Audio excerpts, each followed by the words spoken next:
us over trap beats. The Fixx is saying, ooh. DJ Focus, tell him turn you up. Ooh. DJ Focus, tell him turn you up. Ooh. Welcome back. DJ Focus, Dice Gamble. You tap back into the Fixx, your source for faith-infused hip-hop, R&B, and poetry. It's time for our spiritual detox. And come on, y'all already know, some of my favorite series is already playing. Y'all know I'm a huge BMF fan. Shouts out to everybody that understands. You listen, you can still find some good spiritual aspects in some of these great shows. So shouts out to y'all that ain't too deep. And listen, we joined by, y'all might know her as Peaches, Miss Rama. Montakhabi is joining us. What's going on, sis? What's going on? How are you? I'm good. This BMF series is pretty interesting, and shouts out to you because I talked to my sis earlier. She's like, well, check out the series, the episode, and then let's have something to talk about. And woo, we got some stuff to talk about. You listen. I feel like you could have gave me a little bit more disclaimer than that. I think I wanted the shock factor. I didn't want to give up any. Even my sister was like, Rama, you could have told me.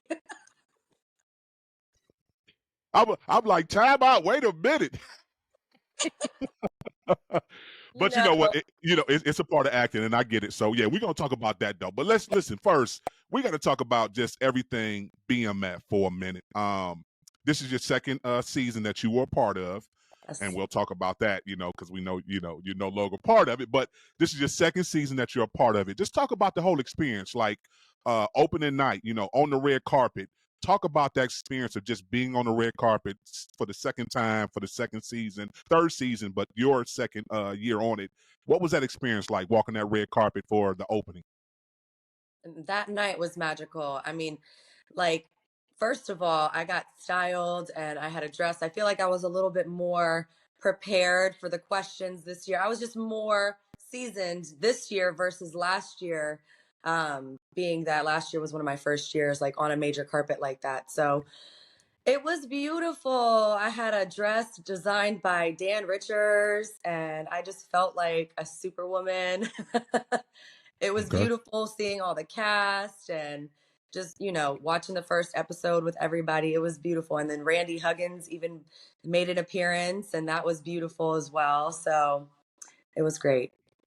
Talk about the cast. What's that experience like, working with this all-star cast? Because this is an amazing cast, and just going in and just going over lines. When you first looked at it for your lines, and just the whole experience of working with the cast. Talk a little bit about that.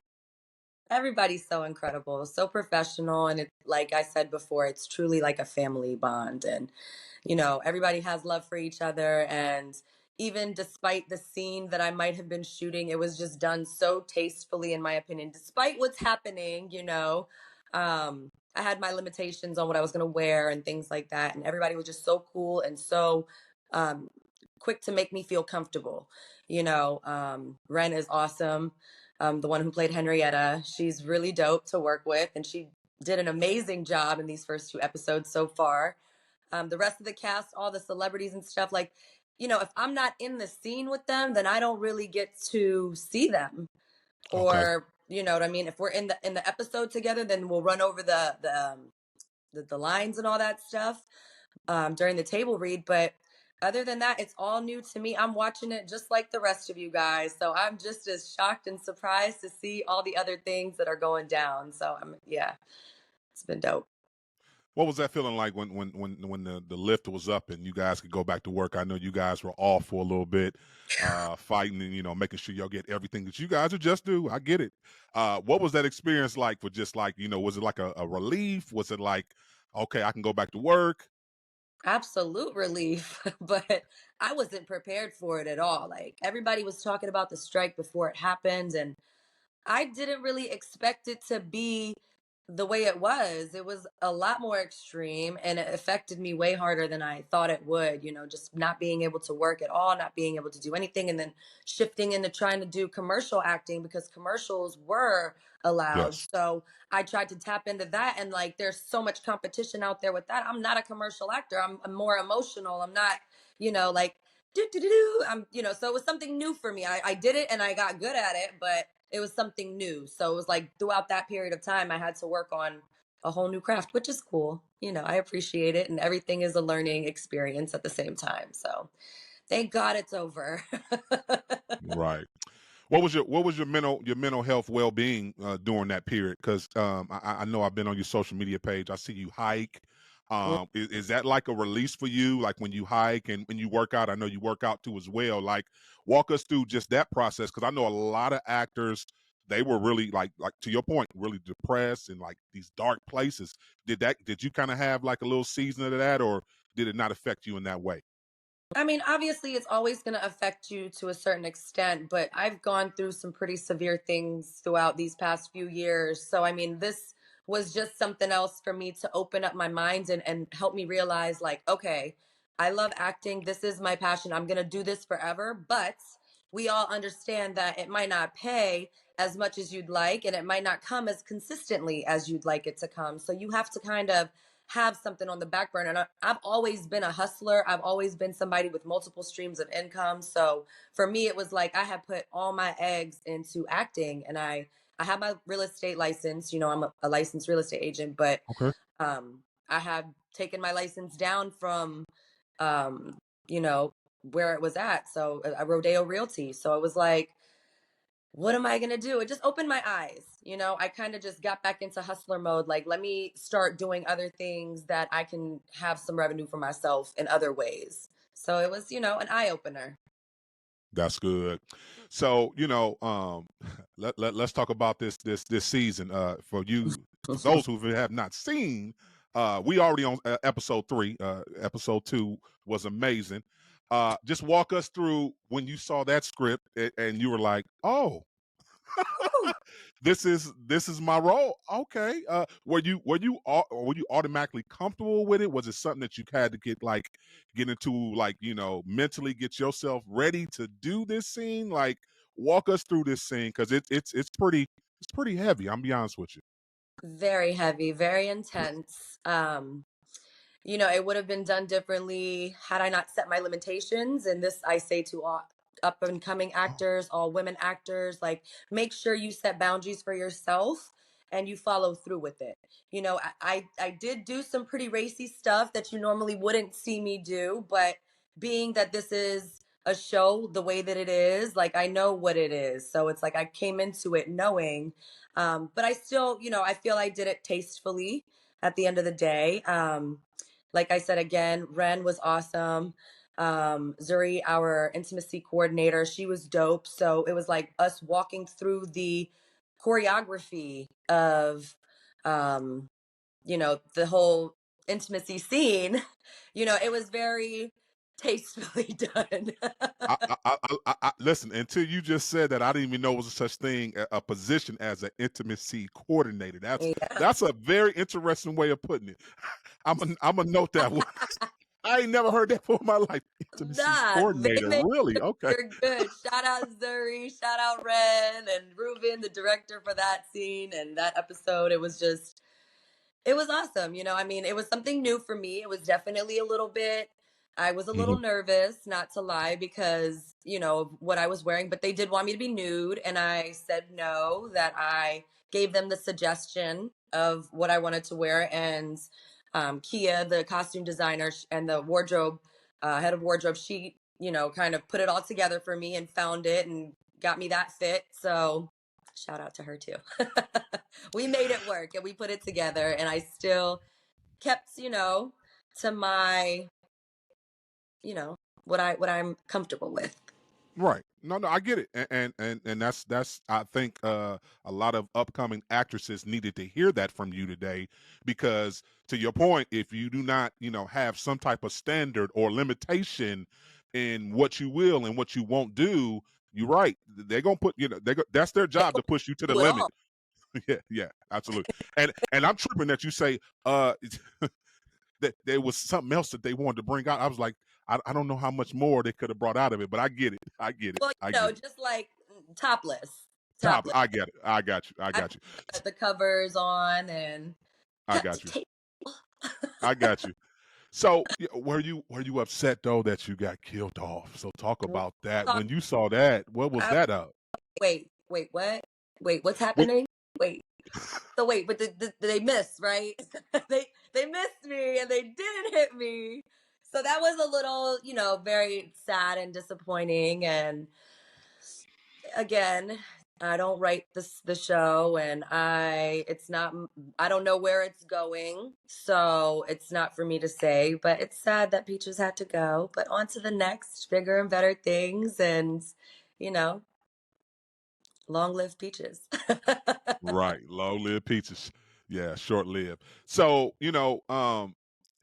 where are you at now? When you talk about, just you, what would you like to do? So, we seen you in BMF. We seen you play Tomb Raider too as well. That was amazing too as well. You the Thank Laura you. Craft thing. What is your ideal role for you that you really want to do, that you really like, really want people to know that no, this is who I am. These are the best roles that I want to play for the next, I don't know, 5, 10 years or whatever.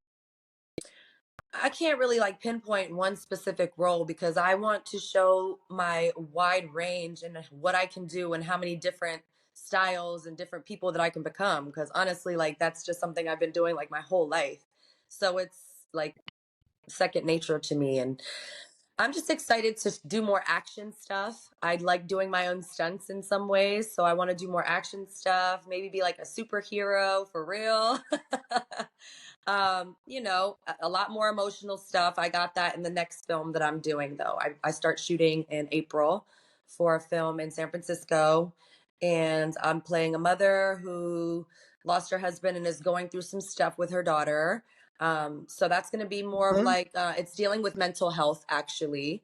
It's actually, I would love to talk more about it when we get more into it and after it's done filming and I can talk about it, but that'll be something we Absolutely. can definitely get into because this being about mental health and things like that and spirituality, I think it'd be a good story to talk about. Absolutely. Now, you don't have any kids, do you? No, no kids. I have So, four so godchildren. you say what now? I have four godchildren and lot of nieces and nephews. Okay. No, the reason I asked that because you just brought up your character that you play a mom on this movie. Was that hard for you to like get into character to? I don't know if you have to do any correction or kind of like raising this child. Was that something new for you? Well, I actually played a mom in a Tubi film that Chris Stokes directed. It's called Okay. Picture Me Dead that Erica Mena is in. That came out last year. So Okay. I played a mother on there before, and I love my godchildren, my nieces, my nephews. Like they are my heart and my life, and so I do feel those characters because if anything was to ever happen to them, like I feel, you know, that type of emotion. But from this particular character, I feel like I'm drawing more from my mom's experience, and like what happened for me while I was growing up with her, and her and my dad divorced and or separated, and my dad was no longer in the house, so she was trying to take care of all the bills, and it was like one of those things. And so for me, like taking on this role, I'm tapping into that, and it's more of like a legacy for my mom. That's good. Any comedies? Would you like to play in like a romantic comedy or some type of like funny comedy or something? Are you in my head? Because last night I was literally just watching a film and I was like, I want to do a comedy. Like, I would love to do a comedy. I feel like I'm funny. I got great comedic timing, and I just need to be in the right film, and I would kill it. I'm That's ready. You're ready for it. Uh huh. All right, before I get you out of here, has there been anything, since the last time we talked with your, that God has kind of like showed you, revealed to you in your spiritual growth, just what you walk in life? Like has God shown you something different over the last course of this last year that you didn't know about yourself from a spiritual aspect? A lot. A lot. I feel like I've gotten so much closer to God, even within this last year. Not even just because I've been receiving more blessing. It's just that even throughout all the blessings, I've gone through a lot of adversity as well, like things that have come my way, but I have just kept my faith so strong. Like I said, every morning I wake up and I say, thank you for the day. Thank you for my lessons and my blessings. Like, guide me throughout my day, basically. And I feel like I know that God got me at the end of the day. I don't like to stress about things. I don't like to worry about it. At the end of the day, everything's going to be okay. everything's going to be fine as long as you believe and know that God is already written it, and it's already been, your path is already paved. You know, you just have to walk in faith. Can we maybe expect you in maybe some faith-based films, maybe some more inspirational? Is that on your radar? Yes, actually, a show on Netflix. They have been reaching out to me for the past, like, I want to say 2 years now, and I auditioned for a part. I don't know if I'm going to say the name yet, just because I'm going to try to keep that under wraps until I Okay. get the part. But they've been reaching out. They said the directors had me, you know, on his eyes, and they just want to find the right part for me. They have a few more seasons left, and they want to put me in the right role. So I'm waiting for that. So hopefully soon, from your No, mouth to yours, it'll happen. that's what's up. That's what's up, man. Some faith-based stuff. Listen, thank you for coming by. Can you tell the people how to connect with you, follow you on all your social media platforms, and shout out anything else that you're working on that you have not already mentioned? Oh, yes. Thank you so much for having me again. It's always a pleasure speaking with you. Everybody can find me at Rama June, RAMAJOON, on also social media platforms. And also, I have a new film coming out called Bye for Now. That's going to be out probably in the next month or so. And I'll let you guys know what platform that'll be on to be able to check it out. I got one more question. I'm gonna pass this edit right here. Okay. So yeah, I definitely got to ask you. This being a hip hop show, it's a faith-based hip hop show, but I definitely got to ask you about hip hop. We celebrated 50 years of hip hop last year. Yep. How influential is hip hop on you and your life? If you could pick 3 artists, dead or alive, any genre of music, what 3 artists you gonna pick? Well, my top 3 favorite artists, any genre, dead or alive, would have to be Tupac, Biggie, and Aaliyah. I am in love with music. I've always been. I was that little girl writing all the words down in Dr. Dre's album back in the day, trying to keep up with all the songs and all that. But I was at the 50 years, the celebration that they had Okay. for hip hop. I was there, and it was an amazing show. It was incredible. All of the performers, just seeing like everyone from like MC Light all the way to like just every single last person who was there. I can't even name the names because everybody was there, but it was beautiful. And hip hop is the culture, period. Yeah, hip hop is the culture. Any faith-based hip hop artists on your radar? Are you familiar with any Christian hip hop artists or faith-based hip hop artists? Or You know, any gospel artists. Give me your top 3 inspirational artists or groups of all time too. well, I'm gonna be honest. I can't name them off the top of my head, but I did go to a Christian private school for 3 years when I was Okay. in 5th, 6th, 7th grade. Okay. So I know all about the music. And there is this one guy I had been seeing um, on Instagram that he's amazing, and he does a lot of the hip hop, the Christian Lecrae maybe? rap. Lecrae or Bizzle? Maybe it's Lecrae. I think it's Lecrae. He's Yeah, awesome. Lecrae. I love it. I think I started following him too. So it's That's dope. what's up. That's what's up. All right, we good to go. Did you close out? Just close out for me again. Forgive me. All right, Rama, I appreciate you coming by again. Thank you for everything you do. Listen, tell the people how they can connect with you, follow you on all your social media platforms. Of course. Thank you for having me. It's such a pleasure speaking to you every time. Everybody can find me on all social media platforms at Rama June, RAMAJOON. Make sure y'all go check out BMF too as well. Season 3 is on right now. Keep it Yes. locked. You tune into the Fixx. You know the Fixx is in.